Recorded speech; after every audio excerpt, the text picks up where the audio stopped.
Hey, this is Amy Scott Grant. They call me the spiritual ass kicker. So glad to see you back here in part 2 of how to exit a conversation without being a biatch, right?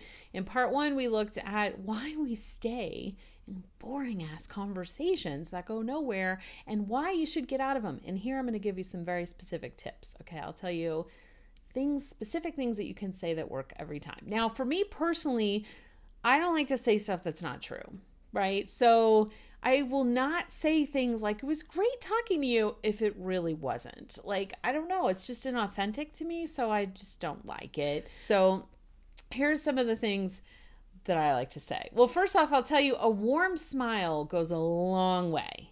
Okay? So if you can't do a warm smile and you can practice that in front of the mirror, then just sort of nod and get out of there, okay? Because a fake smile, like, it was so great talking to you. I'm going to go get some food now. Right? That's like kind of obvious. So that's another reason I don't like to say anything that's not true, because it's so obvious if I'm not being authentic and truthful. It's like really clear. Good talking to you. It's so clear that I'm not. I can't even control these like little facial expressions, whatever. So a warm, authentic smile goes a long way with whatever you say. In fact, I'd venture to say that's even more important.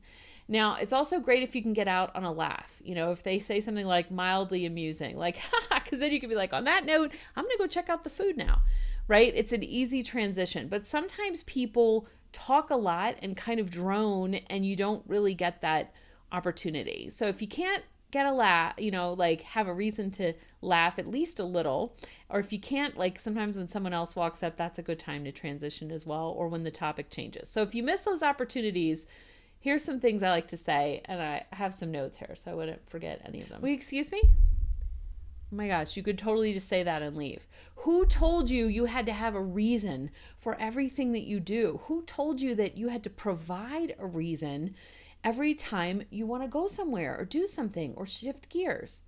I'm guessing it was mom or dad or both. Okay, because that's how we were raised. You know, if you had strict parents like I did, if you were sitting at the table and you just got up, hey, where are you going? Right? Like your parents were like, excuse me, where are you going? You weren't excused from the table. Oh, I'm going to the bathroom. Oh, I'm going. Then you better have a good reason. It can't be like, I'm done eating. Okay, clear your dishes, ask to be excused, right? So our parents, in an attempt to raise responsible, socially acceptable human beings, had us tell them, where are you going? What are you doing? We had to report in constantly.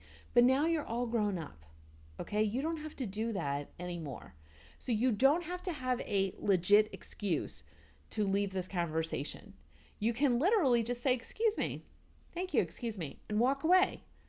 You really can. I know this feels super weird for some of you, but try it. It's kind of like, I think I have a whole video on like how to say no nicely. You don't have to give a reason that you're saying no. No, thank you. But you think you do. Like so many of us think we have to have like a legit reason. Does that sound good? Does it sound like good? You go to the point of making up one if you don't have one. You don't have to do that to leave a conversation. You can literally just say, excuse me, smile, nod, excuse me, and then walk away. Now, if that's something that you're like, wow, I just can't even go there yet, here's some other ones. I'm going to go check out the food. And then you just walk away. Don't wait for someone to say, I'll come with you. Okay, because that defeats the whole purpose of you getting out of the conversation. Okay, if that does happen, you could say, I'm going to stop at the bathroom first. So I'll see you over there. And that gives you an excuse to like go somewhere else and do something. If you feel you need it, I'm telling you, excuse me, and just leaving works every time. Okay. And believe me, most people are so self-absorbed, especially boring people that drone on and on. They won't be like, wow, that was rude. They'll just keep talking to whoever else is around, or they'll find someone else to sit and like spew their nonsense to. Okay. Oh, this one I use a lot. I'm going to go mingle now. And I just walk away. Just walk away. Don't say, would you like to go mingle? Would you like to get some food? Would you like a drink? I just announce like, I'm going to get a drink, and I leave. Okay, works every time. Okay, good luck with your fill in the blank. That works really well too. So let's say the person has been going on and on about, you're like, how are you feeling? And then you ended up in a 30-minute explanation of hip surgery, which is appearing inevitable for them at this point, and they're really upset about it, and they're depressed. They don't know if their insurance is going to cover it. You've met people like this, right? That you almost don't want to say, how are you doing? Because they'll tell you every ache and pain that they have. No one wants to hear that, by the way, if you happen to be that person. But if you get stuck listening to that person, and then you feel bad for them too, right? Like, so you sort of feel like it makes you heartless somehow if you walk away. Well, you can walk away with a good luck, right? And don't be, you don't have to be like, good luck with that hip replacement, right? But no, like, really, I mean, don't you hope that like the best possible outcome turns out for them? Of course, if you have a heart, if you can tap into your heart, sometimes tapping into your heart chakra before you leave a conversation is a good way to get that warm smile, to get that little and then walk away and have it all be authentic, right? It's just having that heart connection with them. So you can say, I'm going to go mingle, but hey, good luck with everything with your hip surgery. I hope that goes really well for you. Smile and go. Okay? And literally all the other people standing around and be like, damn, I wish I had said that. So that's how you do. So good luck with everything with your divorce. Hey, good luck with your job search. It's usually like people that are on and on and on, like depressing, and they want to complain and talk about what's wrong with their life. Those are the conversations I can't wait to get out of. So that's when the good luck thing works really well. Yeah, I'm going to check out the food. I'm going to go mingle now. Oh, I just saw someone I know. I'm going to go say hi. Easy. Right? Or I'm going to go talk to her now. Or I want to go talk to my friend. I'll see you later. Because you probably will, right? Because it's not that big of a party. Or, oh, I need to connect with this woman. I'll catch you later. Because you probably will. Or I'll see you later. Because you probably will. It's a small party. Right? And if all else fails, nature calls. Right? Girls, we can go to the bathroom anytime we want to, even if we don't have to. Check makeup, check lipstick, make a call, check email, anything. What I would highly avoid that you do is like look bored, look at your phone, walk away. I mean, really. Here's another one that works pretty well that I think I'm smooth with. Maybe I'm not. Maybe I just think I am, but this can work for you too. Is let's say that there's like 6 people and one person is kind of monopolizing the conversation.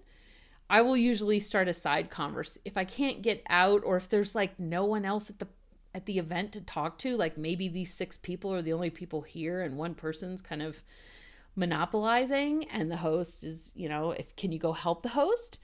If she's like super busy, like a lot of times in those situations, I just walk away. I literally just smile and leave. And then I go over to the host. I'm like, can I help you do anything? Because they look over, they see you helping.